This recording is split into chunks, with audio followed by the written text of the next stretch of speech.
KSN's Jason Lamb and Asia Simone Smith are live in Kansas City right now. Jason and Asia, you spoke to several witnesses today. What did they see and what did you see and hear this afternoon?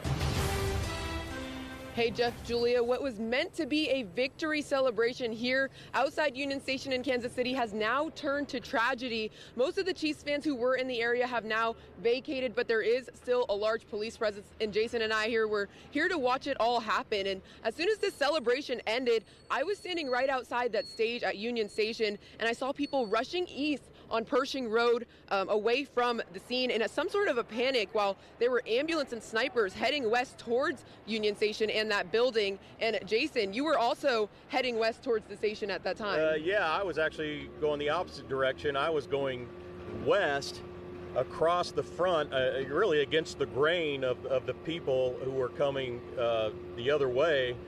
And I saw the commotion. I didn't know exactly what was happening, but I could tell something was going on. I saw moms who looked terrified. I saw a woman on the ground.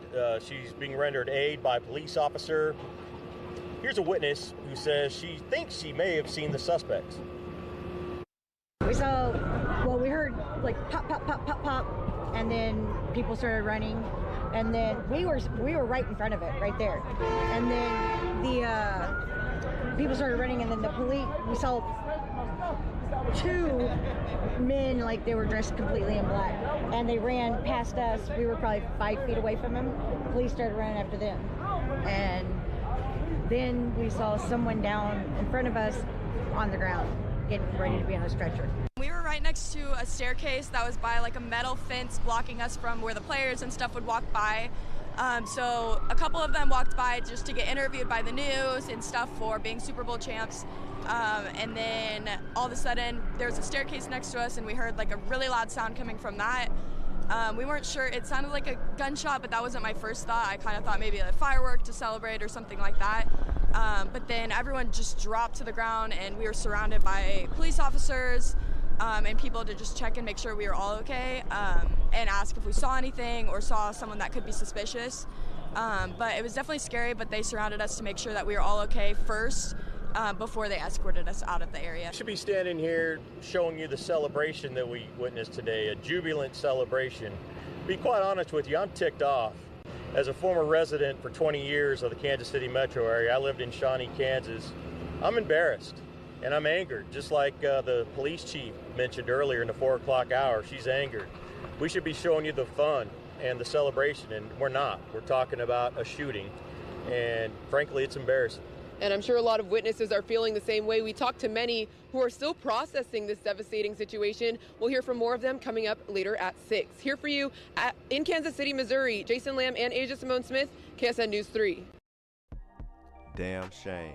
Can't even celebrate the Super Bowl in your hometown. Luckily, no one was hurt or injured. I'm sure they know a little bit more than what they're telling us, so we'll definitely keep you posted if there is some new updates. But for now, we're gonna roll back over to Chicago. We got some residents upset and even some top officials upset. They're gonna be removing technology that alerts the police at real time when there's shootings going around. So if you're not too familiar with the technology, we're gonna go ahead and dive right into this next segment. Let's go. Chicago is pulling the plug on ShotSpotter. It's the controversial technology that is supposed to alert police to gunfire. Nate Rogers reports that decision may be almost as controversial as the program itself. Even on the campaign trail, Mayor Brendan Johnson said that he would remove ShotSpotter from the city's budget. Critics say that the service is unreliable and leads to unconstitutional policing. Others, including police officers, say that it's a reliable resource, especially in underserved communities where the code of silence still maintains. 35 cities have already said this technology is unreliable. In September, right after the DNC in Chicago, ShotSpotter will end. The technology alerts police in real time to locations where gunshots were fired. I feel it's very disrespectful of the mayor to make a decision like this without even getting the input of the community. In place since 2018, ShotSpotter cost Chicagoans about $8 million annually. City Council members speaking in Inglewood today outraged by the mayor's decision not to renew the contract, saying with the department down more than 2,000 officers, many residents are not calling police. We're here to tell the mayor that he's wrong, that he needs to change his decision and listen to the community. Black and brown communities hear gunshots all the time. There are some communities are immune to it. So therefore, sometimes people just don't call the police.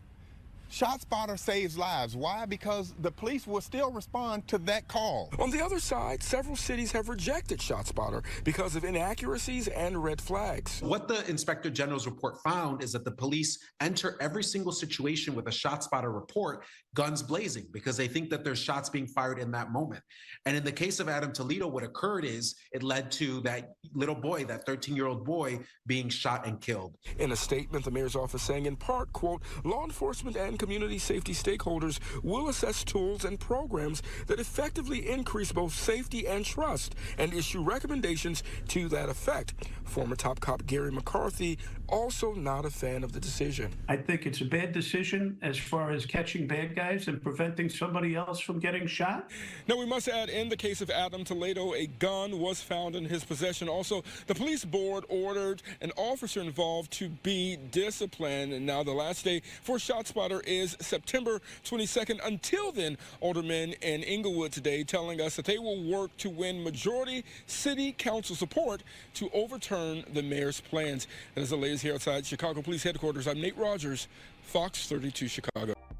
So there you have it. $8 million a year for this technology. Seems as if most of the residents that spoke, they enjoyed the tech. They state that a lot of the times in our communities, we're immune to gunshots. So we're not going to always call the police. Therefore, this advanced technology will alert the police in real time and they can arrive on the scene. The other side of it, they state that it's inaccurate and it causes the police to come in with guns blazing, in which a 13-year-old was killed. One fact was the 13-year-old did have a firearm on him. So it's a lot of controversy going on in the city of Chicago right now. And if you're addicted to good news and updates, just as I am, please like, share, and subscribe. Also drop a comment. Let me know how you're feeling. And until the next time, peace and blessings.